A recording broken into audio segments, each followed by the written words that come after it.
Hello my dear students, आपका स्वागत है हमारी यूट्यूब चैनल ऑलवेज न्यूज। तो मैं राकेश कुमार, कहती है मुझे जिंदगी, सुनिएगा, कहती है मुझे जिंदगी कि मैं आदतें बदल लूं, बहुत चला मैं लोगों के पीछे, अब थोड़ा खुद के साथ चलूं। कितनी सुंदर सी स्टोरी, शायरी। तो मेरे से आज हम लोग उपस्थित हुए हैं, एक सभा शुरू करेंगे। इस सभा का जो उद्देश्य, क्या कहते हैं उसको, जो मेन एम है, क्लास 9 केमिस्ट्री चैप्टर नंबर 2। कहाँ से भाई दिए हम लोग? पदार्थ का वर्गीकरण। नहीं, इसका पार्ट 2 हम लोग पढ़ेंगे। यानी पिछले दिन हम लोग एक वीडियो दिए थे कल कि पदार्थ का वर्गीकरण हम लोग रासायनिक गुण के आधार पर किए। पहला चैप्टर हम लोग पढ़े थे, जिसमें पढ़े थे हम लोग पदार्थ का वर्गीकरण भौतिक गुणों के आधार, लेकिन इसमें हम लोग पढ़े हैं पदार्थ का रासायनिक गुणों के आधार। हम लोग 3 भागों में बांटे, एक तत्व, एक यौगिक और एक मिश्र। तो तत्व किसे कहते हैं? तो हम लोग पढ़े थे कि एक ही प्रकार के परमाणु से बने पदार्थ को तत्व कहते हैं, जिसमें हमने देखा था कि लोहा, हाइड्रोजन, ऑक्सीजन, तांबा, ये सब क्या है? तत्व। तत्व का हमने वर्गीकरण भी करके दिखाया था कि 3 भागों में बांटे थे, एक धातु, एक अधातु और एक उपधातु। इतना तो आप लोग कल देखे थे। अब आज पढ़ेंगे हम लोग यौगिक के बारे में। किसके बारे में पढ़ेंगे? यौगिक किसे कहते हैं। अगर आपसे कोई पूछ दे कि बउआ जी आप किस क्लास में पढ़ते हैं? 9th में पढ़ते हैं। तो 9th में तो पढ़े हैं, तो आप बताइए कि यौगिक किसे कहते हैं। और सीधा सीधा बात कहेंगे कि यौगिक वह शुद्ध पदार्थ है। क्या बताएंगे हम लोग? यौगिक वह शुद्ध पदार्थ है या जो 2 या 2 से अधिक पदार्थों के या पदार्थ या तत्व के रासायनिक संयोग से बनता है। इसे बनाया जा सकता है और इसे तोड़ा भी जा सकता है। तो वह क्या है हमारा? कहेगा सर हमने इसे फिर से बताइए। देखिए, जैसे हमने एक पदार्थ लिया Na, यानी इसको कहते हैं लोग सोडियम, बहुत सुंदर। दूसरा लिया हमने क्लोरीन। अब इसको सीधे रख दीजिएगा, वो डब्बा में बंद कर दीजिएगा तो कुछ नहीं होगा। लेकिन एक रासायनिक विधि द्वारा इसको अगर हम अभिक्रिया कराएंगे तो बनेगा NaCl, सोडियम क्लोराइड, यानी साधारण भाषा में कहते हैं तो इसको कहते हैं नमक। अब आपने क्या सीखा कि ये जो रासायनिक विधि है, इससे हमने 2 पदार्थ मिलाया तो एक नया यौगिक बना। क्लियर? अब इसके जो गुण हैं यौगिक के गुणों से भिन्न होते हैं। कहेगा सर हम नहीं समझे, तो चलिए फिर से समझिए। Cl है ना, यानी क्लोरीन। क्लोरीन एक जहरीली गैस है। अगर आपके शरीर में क्लोरीन गैस प्रवाहित कर दिया जाए तो तत्क्षण आपकी मृत्यु हो जाएगी। और उकरे से बनल नमक रोज खाते हैं, कुछ होता है? नहीं होता है। नमक नहीं खाइएगा शरीर कमजोर हो जाती है। नमक नहीं खाने से भी शरीर क्या हो जाता है? तो आप भोजन में नमक डालते हैं, खाते हैं। नमक नहीं खाएंगे, आयोडीन की कमी हो जाएगी, आपको भेगा रोग हो जाता है। नहीं, यानी कहने का अर्थ है कि वही क्लोरीन जब अभिक्रिया करके सोडियम क्लोराइड बनाती है तो हमारे लिए जरूरी है, लेकिन अलग है तो हानिकारक है। अर्थात अभिक्रिया के बाद उसका गुणमा क्या हो गया? बदल गया। नहीं समझे? अगर आपसे कोई पूछे यौगिक किसे कहते हैं तो समझा देंगे कि 2 या 2 से अधिक पदार्थ आपस में मिलकर रासायनिक विधि द्वारा जब एक नया पदार्थ बनाते हैं उसको कहते हैं हम लोग यौगिक। ठीक है? किसी को दिक्कत? जैसे देखिए कैल्शियम ऑक्साइड CuO, क्या इसका अगर डब्बा में बंद कर दिया जाए Cu को और प्लस O को, तो क्या विक्रिया बन के कैल्शियम ऑक्साइड बनेगा? नहीं बनेगा। लेकिन उसको हम रासायनिक विधि द्वारा विक्रिया कराएंगे तो बन जाएगा कैल्शियम। वायुमंडल में तो हाइड्रोजन है ही, ऑक्सीजन है ही, लेकिन इसी को हम एक अनुपात में बनाते हैं, यानी हाइड्रोजन के 2 भाग, ऑक्सीजन के 1 भाग, इसको कर देते हैं संघनित। क्या बन जाता है हमारा जल। तो आपने क्या सीखा कि 2 छोटे छोटे पदार्थ को रासायनिक विधि द्वारा हम अगर अभिक्रिया कराते हैं तो एक नया पदार्थ बनता है, इसको क्या कहते हैं लोग, यौगिक। यहाँ तक कोई दिक्कत? अब यौगिक की प्रमुख गुण कौन कौन से हैं भाई? तब उसके कई गुण होते हैं यौगिक।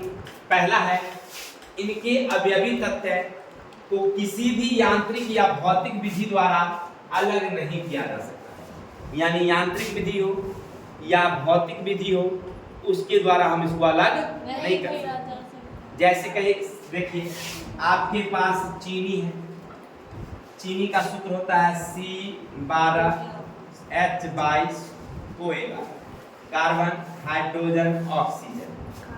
क्या चीनी को आप अगर छोड़ देंगे ऐसे तो चीनी जुड़ जाएगी कार्बन हाइड्रोजन ऑक्सीजन में? नहीं।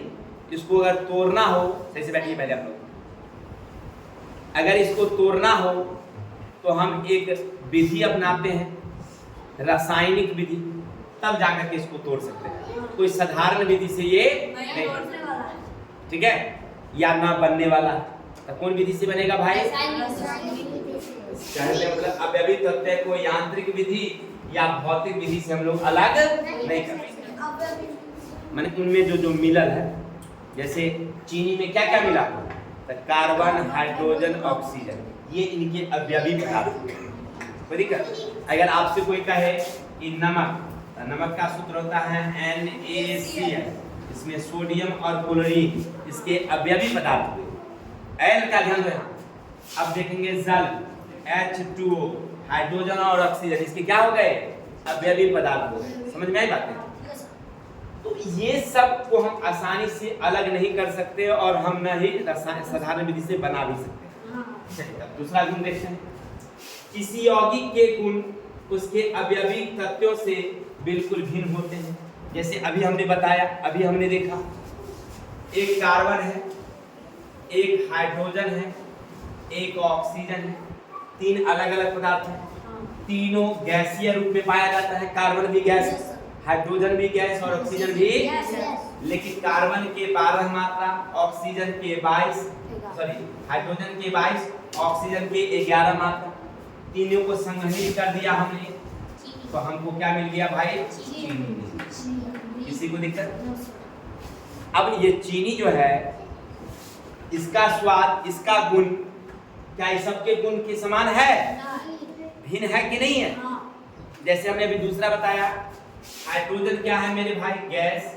ऑक्सीजन क्या है मेरे भाई? गैस। दोनों को हमने संघनित कर दिया, बन गया कौन चीज? तो क्या अवयवी पदार्थ के गुण,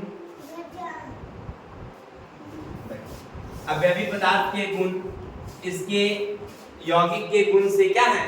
भिन्न है, अलग है। कोई दिक्कत? अगर आपसे पूछा जाए तो बता देंगे ना कि अवयवी पदार्थों के गुण जो होते हैं यौगिक के गुणों से क्या होते हैं? ठीक है। अब नेक्स्ट नंबर, यौगिकों के बनने में उष्मा या प्रकाश के रूप में ऊर्जा का प्रायः उत्सर्जन या अवशोषण होता है। यानी यौगिक जब बनेंगे तो या तो उष्मा निकलेगी या उष्मा बाहर से देना पड़ता है, तब जाकर के बनती है। मतलब नहीं समझे? जैसे देखिए, जैसे आप हाइड्रोजन लिए,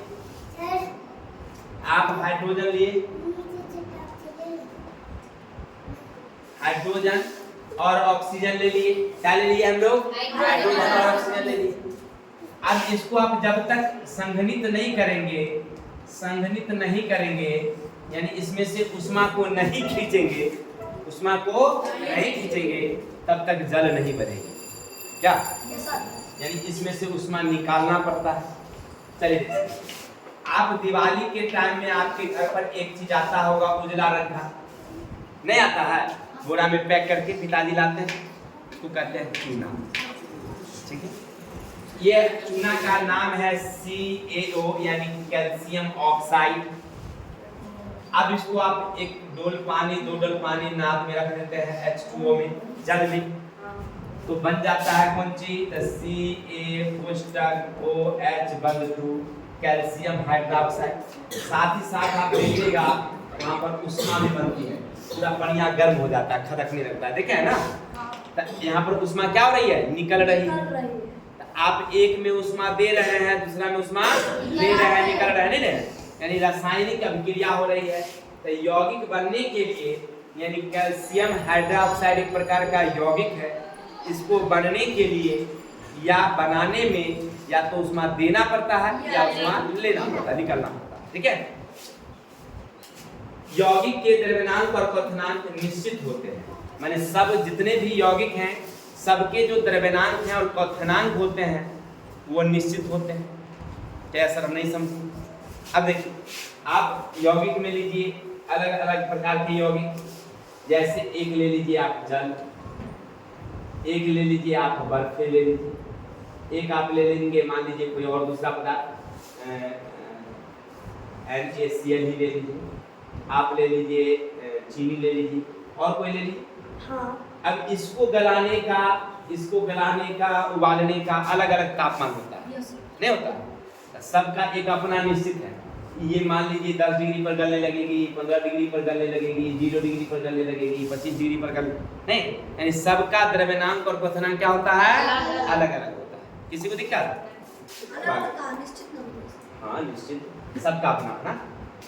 यौगिक के समान पदार्थ होते हैं। अब क्या सर समान नहीं समझे, तो समान का मतलब होता है मेरे भाई समझना बराबर। समान का मतलब बराबर, एक रंग का। जैसे देखिए दूध देखे हैं, हाँ। जब मवेशी से हम दूध निकालते हैं, एक डोल में दूध है, तो क्या नीचे वाला दूध और ऊपर वाला दूध में अंतर रहता है क्या? नहीं, सब बराबर रहता है। चलिए उसको छोड़ दो। दूसरा ले लीजिए, एक डोल पानी ले लीजिए, उसमें आधा केजी चीनी डालिए, पूरा चला दीजिए, पूरा चीनी घुल गई है, पूरा घुल गया ना। अब देखिए ऊपर से एक गिलास निकाल के पी के देखिए, अब ऊपर वाला को हटा दीजिए, फिर नीचे वाला एक गिलास निकालिए उसको पी के देखिए, क्या दोनों का स्वाद अलग अलग रहेगा? एक रंग का रहेगा। इसको कहते हैं हम लोग समान, यानी जब बराबर मिश्रण रहेगा तो उसको क्या कहेंगे हम लोग? तो यौगिक जब बनती है तो उनमें जो अवयवी कण होते हैं वो समांग होते हैं। क्या होते हैं? समान, माने सब जगह एक रंग का रहेगा, ठीक है। जैसे मान लीजिए अपने यहाँ का पानी लीजिए, इसमें जो हाइड्रोजन ऑक्सीजन है, यही आप दिल्ली जाइए और वहाँ के पानी लीजिए, उसमें जो हाइड्रोजन ऑक्सीजन है, यही आप समुद्र में से लीजिए मुंबई जा करके, वहाँ के हाइड्रोजन और ऑक्सीजन है, सब क्या होगा? एक जैसा होगा। यानी अपने यहाँ के पानी में भी हाइड्रोजन के 2 भाग, ऑक्सीजन के 1 भाग। दिल्ली वाला में भी यही कहानी होगी, महाराष्ट्र वाला में यही कहानी होगी, यानी सब का एक रंग का होगा। समांग इसको कहते हैं, क्या कहते हैं लोग? समांग मिश्रण। क्लियर? अभी तक आप पढ़ रहे थे, कौन सी पढ़े? तो पहला पढ़े कि यौगिक किसे कहते हैं, फिर आपने पढ़ा, पहला क्या पढ़ा आपने? यौगिक, यानी 2 या 2 से अधिक तत्व जब भार के विचार से निश्चित अनुपात में हो, उसे रासायनिक विधि द्वारा बनाया जाता हो या रासायनिक विधि द्वारा तोड़ा जाता हो, तो उसको कहते हैं हम लोग यौगिक। फिर हमने कहा यौगिक के प्रमुख गुण कौन कौन से? अवयवी पदार्थ यांत्रिक विधि द्वारा से बनाया नहीं जा सकता, इसमें अवयवी तत्व के गुण बिल्कुल भिन्न होते हैं। किसी यौगिक के बनने में उष्मा या प्रकाश के रूप में ऊर्जा का उत्सर्जन अवशोषण होता है। यौगिक उसके अवयवी तत्व भार के विचार से निश्चित अनुपात में रहते हैं, इनके द्रव्यनांक और क्वथनांक निश्चित होते हैं, और यह एक समान मिश्रण है। इतना समझ गए? अब आगे चलते हैं, हम लोग पढ़ेंगे। हम लोग कल पढ़े थे किसके बारे में? तत्व के बारे में। और आज क्या पढ़े हम लोग?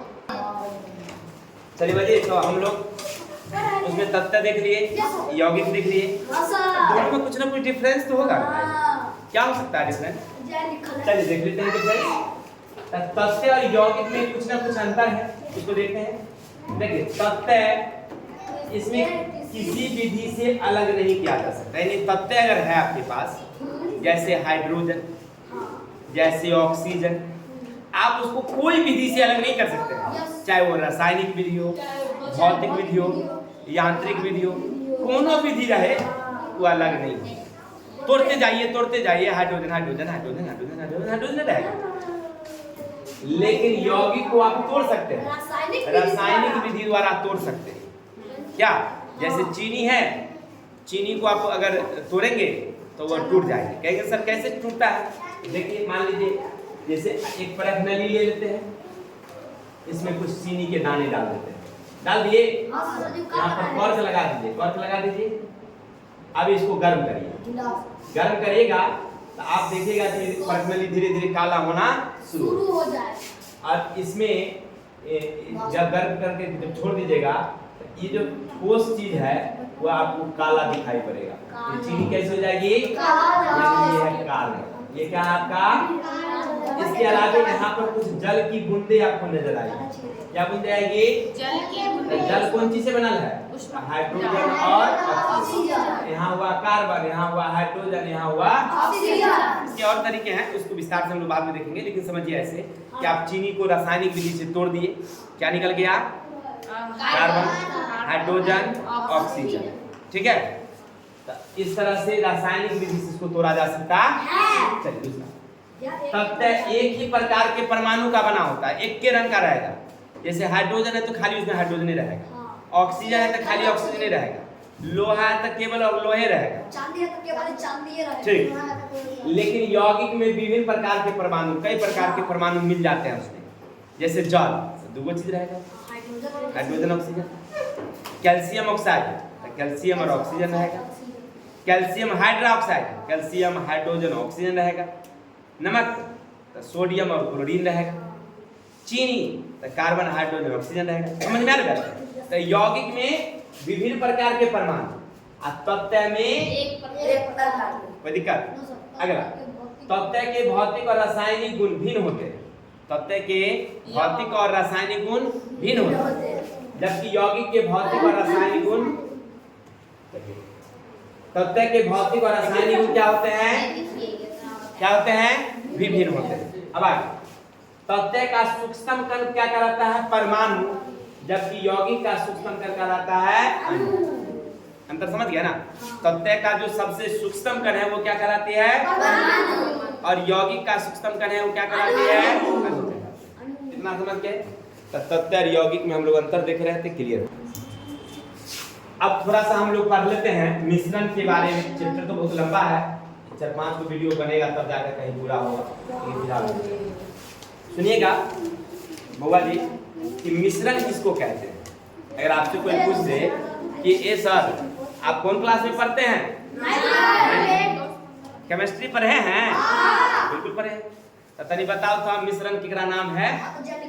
तो कहेंगे भाई 2 या 2 से अधिक पदार्थ साधारण विधि से विभिन्न अनुपात में मिल करके कोई नया पदार्थ बना दे तो उसको कहेंगे हम लोग मिश्रण। कहेगा सर हम नहीं समझे, नहीं समझे। अरे तनी मकई ले लीजिए, तनी गेहूं ले लीजिए, दोनों मिला दीजिए, मिश्रण हो गया। शादी विवाह अपने यहाँ होता है ना जी, और लड़की का घूंघट होता है ना जब विदाई होने लगती है, तो वो चावल रहता है, ओकरे में कुछ मिलल रहता है, दाल, रंग नहीं रहता, दाल, चावल और दाल रहता है, उसको कहते हैं हम लोग खिचड़ी, नहीं कहते हैं। तो वो क्या हुआ? एक प्रकार का मिश्रण हुआ। वो क्या हुआ? मिश्रण। कुछ बनाने में कुछ लगा, चावल रख के दाल रख के कर दिया, हम दिए, हो गई, बात खत्म। क्या 2 मिनट में काम चलिए। लेकिन किताब की भाषा में परिभाषा देना होगा, ऐसे दे देंगे तो काम चलेगा? नहीं चलेगा। तो देखिए 2 या 2 से अधिक पदार्थों के किसी अनुपात में मिलाने से जो अवयव बनते हैं या जो पदार्थ बनते हैं उसे क्या कहते हैं? इसको पृथक करने के लिए यांत्रिक विधि का उपयोग किया जाता है। यानी साधारण विधि से भी अलग हो सकता है और रासायनिक विधि से भी अलग हो सकता है। मतलब नहीं समझे? जैसे देखिए एक आपको मिश्रण बनाना है, आप चीनी और पानी को मिला दीजिए, नमक पानी छोड़ दीजिए ना तनी देर, आपको कुछ करने की जरूरत नहीं है, तनका देर छोड़ दीजिए, ऑटोमेटिक सब क्या हो जाएगा? घुल जाएगा। शरबत हो गया, बहुत आदमी को मुंह से पानी आ गया होगा सब। ठीक है, हमको भी बहुत पी हो गया, पिए हुए। चलिए आगे, क्योंकि पहले के जमाने में लोग अतिथि आते थे ना तो लोग शरबत नींबू का व्यवस्था करता था, आज तो स्प्राइट का व्यवस्था होता है। कौन शरबत पीता है क्या? पहले हम लोगों के यहाँ मामा जी आते थे, हम लोगों को याद है, आते थे कि घर से एक लोटा पानी में जल्दी जल्दी मग्गा में चीनी रख के मिला उला के पियाते थे, पीजिए थोड़ा शरबत, मीठा मीठा पीते थे अपना, खाइए नहीं। लेकिन अब क्या है, कोई आता है जा रहे ले आओ वो हस्पताल ले आओ। पता है बिल्कुल ही जमाना बदल गया रे। हमको शरबत पिए बहुत दिन हो गया। एक साथ तो शरबत बनाने में कुछ लगा तो ये क्या हुआ? मिश्रण। कोई दिक्कत? अब देखिए कहेगा सर हम नहीं समझे कुछ और समझ। अब मिश्रण बनाने के लिए 1 लीटर में आप 50 ग्राम दिए तो भूल गया, और 100 ग्राम दे दीजिएगा तो नहीं भूलेगा क्या? भूल जाएगा। 150 ग्राम रख देंगे तब अब 3 रंग का हो गया कि नहीं हो गया? ये बतन ज्यादा मीठा होगा कहीं कम मीठा होगा, कम मीठा होगा। यानी कहने का अर्थ है कि मिश्रण जो है वो अलग अलग हो गए। क्लियर? अब यहाँ पर एक जैसे दिया हुआ है वायु एक मिश्रण है, यानी हवा एक मिश्रण है। कोई पूछे कि वायु एक मिश्रण है कैसे? ऐसा नाइट्रोजन, ऑक्सीजन, कार्बन डाइऑक्साइड और अन्य गैस रहता है, साथ साथ जलवाष्प, धूलकणों रहता है, सब अलग अलग मात्रा में है, एक रंग से तो है नहीं, तो इसीलिए उसको कहते हैं हम लोग वायु मिश्रण। क्या? जैसे देखिए पूरे वायुमंडल में सबसे ज्यादा नाइट्रोजन होती है कितनी? 78%। ऑक्सीजन कितना रहता है? यानी 20 रहता है 9 देखो इसलिए लेते हैं। ई रहता है 78.02 तो इसको 78 लेते हैं। कार्बन रहता है 0.03% नहीं रहता। यानी कहने का अर्थ है कि अब अपने यहाँ का जो नाइट्रोजन की मात्रा है वो कहीं और जाएगा तो नाइट्रोजन बदल जाएगी, ऑक्सीजन ज्यादा हो सकता है, कहीं ऑक्सीजन कम हो सकता है। क्लियर? तो कुल मिलाकर के हमने देखा कि वायु क्या है प्रकार का मिश्रण। क्यों? क्योंकि इसमें जो अवयवी पदार्थ हैं नाइट्रोजन, ऑक्सीजन, कार्बन डाइऑक्साइड, जलवाष्प, धूलकण सब जगह अलग अलग पाई जाती है। अब बारूद एक प्रकार का क्या है भाई? मिश्रण है। बारूद जो हम देखते हैं ना, कहाँ देखे हैं बारूद आप लोग? पटखा में। जब हम लोग दिवाली में पटाखा जलाते हैं, पटखा जब नहीं फूटता है तो उसकी बत्ती को निकाल के उसको क्या करते हैं? बारूद को नीचे रख देते हैं कागजवा पर। क्या? अब बहुत आदमी कागज ऐसे जलाता है और मुंह में भभक से लग जाता है ना, बहुत आदमी को हथियार में जल जाता है। इसीलिए बारूद वाली चीज में ना थोड़ा सा सावधानी रखिएगा, बहुत ज्वलनशील होता है। क्या? अब पूरा जल जाता है। चलिए तो ये किसका बना हुआ है याद रखिएगा? सोडा यानी पोटेशियम नाइट्रेट, गंधक और कोयले का मिश्रण है। ये किसका किसका है? सोडा, गंधक और कोयले का मिश्रण। इसी तरह से इस्पात एक प्रकार का क्या है? मिश्रण है। इसमें लोहा, कार्बन और अल्प मात्रा में निकेल, क्रोमियम, मैग्नीज और वेनेडियम का मिश्रण होता है। जैसे देखिए ये हमारा घड़ी जो देख रहा है ना, स्टेनलेस स्टील है यानी इस्पात एक प्रकार का है। या इसमें कौन कौन चीज मिला है? लोहा है, कार्बन है, निकेल है, क्रोमियम है, मैग्नीज है और वेनेडियम होता है, डीएम। ठीक है ना, का मिश्रण होता है। तो आप समझ गए कि मिश्रण किसे कहते हैं? माने 2 या 2 से अधिक पदार्थ जब साधारण विधि से मिल करके अवयवी पदार्थ अलग अलग मात्रा में हो अब बने तो उसको क्या कहेंगे हम लोग? मिश्रण। अब मिश्रण के थोड़ा सा गुण देख लेते हैं। नंबर 1, मिश्रण के क्या क्या गुण है सुनिएगा। मिश्रण समांग और विसमांग दोनों हो सकते हैं। समांग भी होंगे और विसमांग दोनों भी हो सकते। कहेगा सर नहीं समझे। अभी आप शरबत वाला पी रहे थे ना जी, तो शरबत भी एक प्रकार का मिश्रण है। यानी कोई 100 ग्राम चीनी दिया, कोई 150 ग्राम दिया, कोई 50 ग्राम, तीनों 3 रंग का दिया कि नहीं दिया? एक रंग का हुआ नहीं हुआ। लेकिन आप जिस बर्तन में आपने 100 ग्राम बनाया उसके नीचे वाला पानी लीजिए या ऊपर वाला पानी पी करके देखिए, मिठास एक रंग की होगी नहीं होगी? तो ये हुआ समान। ये क्या हो गया? समान। लेकिन आप समझिए कि आपके पास 1 बोरा मक्का है और उसमें 5 किलो गलती से गेहूं फिटा गया, तो ऊपर वाला में गेहूं और नीचे वाला में गेहूं एक ही रंग रहेगा? हो सकता है कि नीचे वाला में ज्यादा हो, ऊपर वाला में कम हो, या ऊपर वाला भाग में ज्यादा होगा, नीचे वाली भाग में कम हो। क्या? तो कहीं पर ज्यादा और कहीं पर कम होना हो गया विसमान। क्या हो गया तब? समझ रहे ना? तो समान और विसमान समझ गए। अब आगे मिश्रण के अवयवों को छानना, वाष्पन, उधर्पातन, चुंबकीय पृथक्करण भौतिक विधि द्वारा अलग किया जा सकता है। हम छान करके भी अलग कर सकते हैं, वाष्पन द्वारा भी अलग कर सकते हैं। कहीं सर नहीं समझे।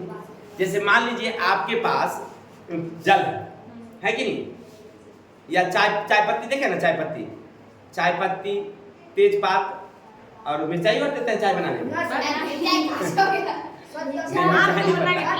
अब देखिए हमारे आयशा के यहाँ कुछ अतिथि लोग आए, इसके पापा बोले इसकी मम्मी को थोड़ा सा मसालेदार चाय बनाई नहीं, तब वो क्या किए, थोड़ा सा उसमें हल्दी, धनिया, मिर्चाई ये सब तुम पीस पास के रख दिए। अब अतिथि चाय पिया तो तीता लगा तो रख दिए बेचारे। अब इसकी मम्मी को पूछने गए तो बोले आपको चीज देती है, 4 को तो मिर्चाई देवे के लिए, धनिया इतना देवे के लिए, तो आप कथी देती है, आपने तो खाली मसाला देने का भर दे। अरे बताइए, वो मैं कहे थे थोड़ा थी लौंग देने के लिए, इलायची, तेजपात, अदरक ये ना देना है जी चाय में, ये मिर्चाई धनिया पड़ता है चाय। कमाल लोग है। अब जब चाय बनती है ना जी, तो उसमें चाय पत्ती रहता है, तेजपत रहता है, तो हम उसको कैसे अलग करते हैं, छान देते हैं। तो चाय छनी रखते हैं, अपने बनाना डाल देते हैं, तो वो जो पनिया होता है यानी चाय नीचे गिर जाती है, और उसका जो अवशेष होता है छन्नी में क्या हो जाता है, छना जाता है। तो छान के अलग कर लिए मिश्रण को, वाष्पन जैसे पानी और चीनी मिल गया, कैसे अलग करेंगे, धूप में छोड़ देंगे या पानी गर्म कर देंगे, धीरे धीरे वाष्पन करके क्या हो जाएगी, अपेंदी में क्या बचेगी आपको, तो अलग हो गया। उधर पातन विधि द्वारा जैसे कपूर वाला दिखाए थे, इसी तरह से चुंबकीय पृथक्करण, ऐसे पृथक्करण की कहानी पूरा चैप्टर ही आगे है, समझे ना। तो इस तरह से हम लोग मिश्रण को अलग कर सकते हैं। आगे मिश्रण बनने में प्रायः ऊर्जा का न तो उत्सर्जन होता है न ही उपयोग होता है, माने बनाने के लिए कोई ऊर्जा की जरूरत नहीं है, साधारण विधि द्वारा बन जाता है, साधारण विधि द्वारा अलग हो जाता है। जैसे अभी हमने शरबत बनाया, बनाने के लिए कोनो गर्मी करना पड़ा क्या ना, आराम से बस रख दिए, बन मिल गया अपने आप, उसको गर्म करने की जरूरत हमको, यानी कहने का अर्थ है बनाने के लिए हमें किसी प्रकार की गर्मी की जरूरत, उष्मा की जरूरत। आगे मिश्रण का संगठन निश्चित नहीं होता है, निश्चित का मतलब एक रंग का नहीं, कहीं ज्यादा कहीं कम, कहीं ज्यादा कहीं कम दिखाई पड़ता है। मिश्रण के द्रव्यमान को अर्थनांक निश्चित नहीं होता, माने सबका अलग अलग होगा। जैसे आप चीनी दिए हैं 100 ग्राम, कोई दिया 50 ग्राम, कोई दिया 200 ग्राम, तो सबको गर्म करेंगे तो सब एक रंग से निकलेगा ताप पर, नहीं अलग अलग पर निकलेगा नहीं, यानी कहने का अर्थ है कि उनके द्रव्यमान और क्वथनांक क्या होंगे, अलग अलग। क्लियर, आप समझ गए। इस तरह से हम लोग मिश्रण के गुण देख, तो आज के जितने रहने देते हैं। तो हम लोग अभी क्या पढ़े, पहला पढ़े यौगिक किसे कहते हैं, यौगिक के गुण देखें, मिश्रण किसे कहते हैं, मिश्रण के गुण देखें। नहीं ज़्यादा वीडियो लंबा हो रहा है, छोटा छोटा हम लोग देखते ही हैं ताकि सारे बच्चों को समझ में आवे। तो कल मिलेंगे नेक्स्ट वीडियो के साथ, मुस्कुराते रहिए, लाइक कमेंट करिए। विशेष जय हिंद, जय भारत।